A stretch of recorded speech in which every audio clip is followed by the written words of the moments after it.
Hi, welcome back to சமையல் with Lakshmi. இன்றைக்கி பைத்தம் பலகாரம் உங்களுக்கு செஞ்சு காட்ட போகிறேன். ஈஸியாக பாகு காய்ச்சாமல் ஃபஸ்ட் டைம் ட்ரை பண்ணுறவங்களுக்கு ஈஸியாக செய்யக்கூடிய மாதிரி உங்களுக்கு செஞ்சு காட்ட போகிறேன். வாங்க எப்படி செய்கிறதுன்னு பார்ப்போம்.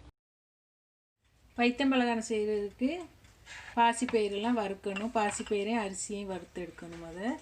நான் 1 கப்புக்கு தான் செஞ்சு காட்ட போகிறேன். அப்போ ஃபஸ்ட் டைம் ட்ரை பண்ணுறவங்களுக்கு ஈஸியாக இருக்கும்.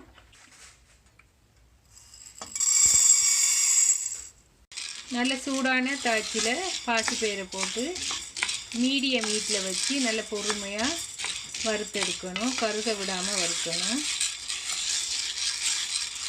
நான் வறுத்துட்டு காட்டுறேன். இப்படி பாருங்கள், நல்லா வறுத்தாச்சு. இது 3 to 4 minutes எடுத்துருக்கு வறுக்கிறதுக்கு. இதை வேறு பாத்திரத்தில் கொட்டி விடுவோம். அரிசியை வறுக்க போகிறேன். சிகப்பு பச்சரிசி. இதையும் கருக விடாமல் வறுத்தெடுக்கணும். இதோட ஏலக்காவும் கிராம்பையும் போட்டு வறுக்கணும்.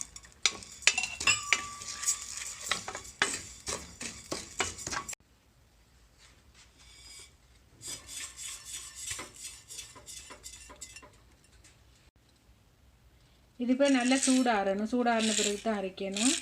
ஒரு 15 to 30 minutes வெயிட் பண்ணிவிட்டு அரைப்போம். வறுத்த பாசிப்பயிறு அரிசியெல்லாம் நல்லா சூடாறிட்டு இப்போ இதை அரைச்சி எடுக்க போகிறேன். இப்போ எல்லாத்தையும் போட்டு அரைக்க போகிறேன்.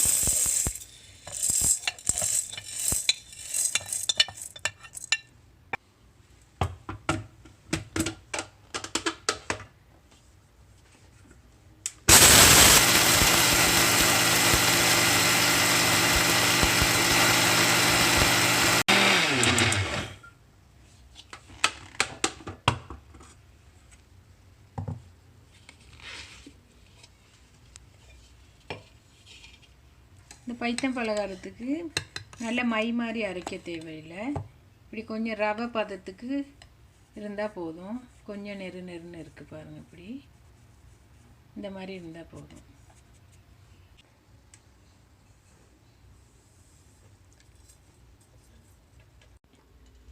இந்த ரெசிபிக்கு 1 கப் கோகோனட் போடுறேன். இந்த தேங்காய் பூவை லைட் ப்ரௌன் கலர் வர்ற வரைக்கும் வறுத்து எடுக்கணும். கருக்காமல் வறுக்கணும். லோ ஹீட்டில் வச்சு வருங்க. தேங்காய் நல்ல ப்ரௌனாக வறுப்பட்டுட்டு இப்போ எடுத்துருவோம்.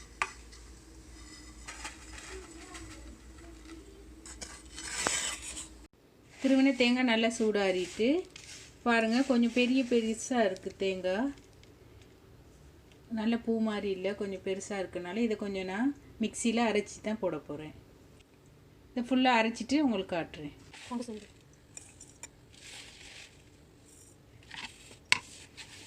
மேலாவில் இந்த பெருசாக இருக்கிறத மட்டும் அரைச்சா போதும். இந்த இதழ்கள் அரைக்க தேவையில்லை. அடியில் உள்ளது பாருங்கள். இந்த மாதிரி அரைச்சாச்சு.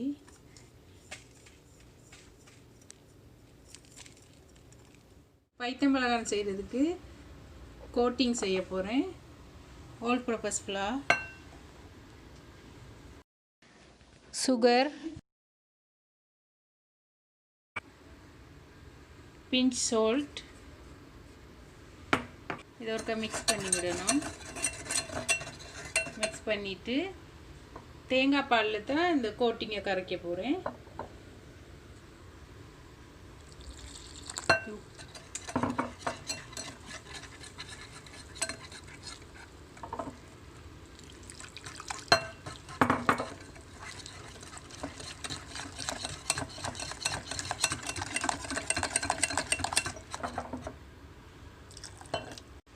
இப்போ மஞ்சள் பொடி,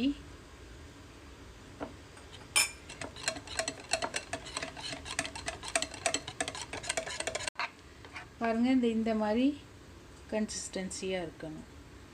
ரொம்ப ரன்னியாக இல்லாமல் இந்த மாதிரி. இப்போ அரைச்ச மாவோட தேங்காய் பூவையும் சேர்க்க போகிறேன்.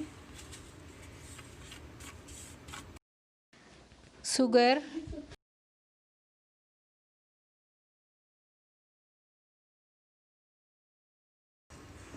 நல்லா சீனி தேங்காய் எல்லாம் அந்த மாவோட நல்லா சேரணும். சேர்கிற மாதிரி நல்லா மிக்ஸ் பண்ணி விடணும்.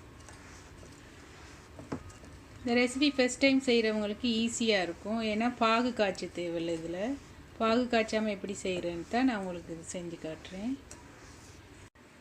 இப்போ சுடு தண்ணி எடுத்து வச்சுருக்கிறேன். இப்போ உருண்டை பிடிக்கிறதுக்கு சுடு தண்ணியை மேலே தெளித்து மாவை பிணைஞ்சி ஒவ்வொரு உருண்டையாக பிடிச்சி எடுக்கணும்.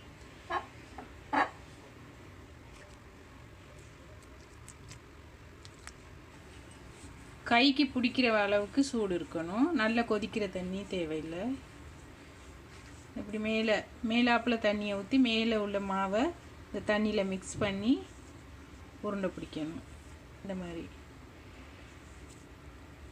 நல்லா டைட்டாக பிடிக்கணும் இந்த உருண்டையை. இல்லாட்டி பொரிக்கிற நேரம் உடைஞ்சிட்டு வந்துடும். நல்லா டைட்டாக பிடிக்கணும். இப்படி பாருங்கள், இந்த அளவுக்கு நல்லா டைட்டாக சர்க்கிளாக பிடிச்சிக்கணும்.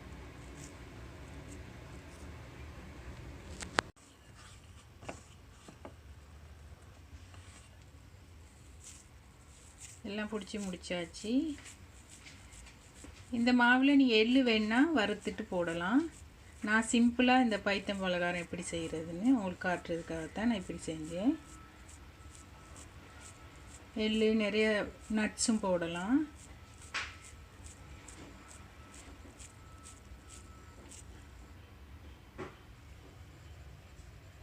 இப்போ எவ்வளோ உருண்டை பொரிக்க போகிறோமோ அவ்வளோ இந்த மாவில் எடுத்து போடுவோம்.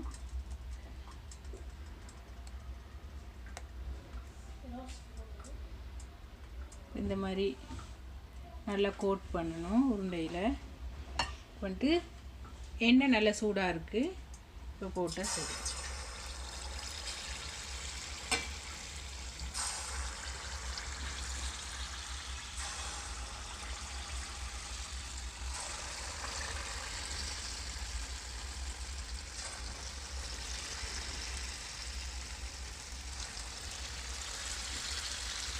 இப்போ இந்த கோட்டிங் செஞ்சுட்டு இப்போ எடுக்கிற நேரம் நல்லா வடிச்சிட்டு எடுத்தால் தான் இப்படி அழகாக வரும் கோட்டிங்.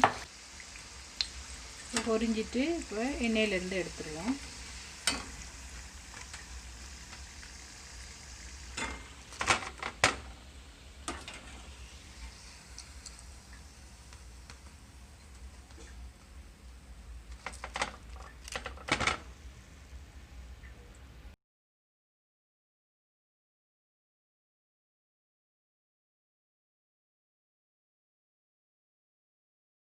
உங்களுக்கு இந்த வீடியோ பிடிச்சிருந்தா like, share and subscribe to Samaiyal with Lakshmi. Thanks for watching.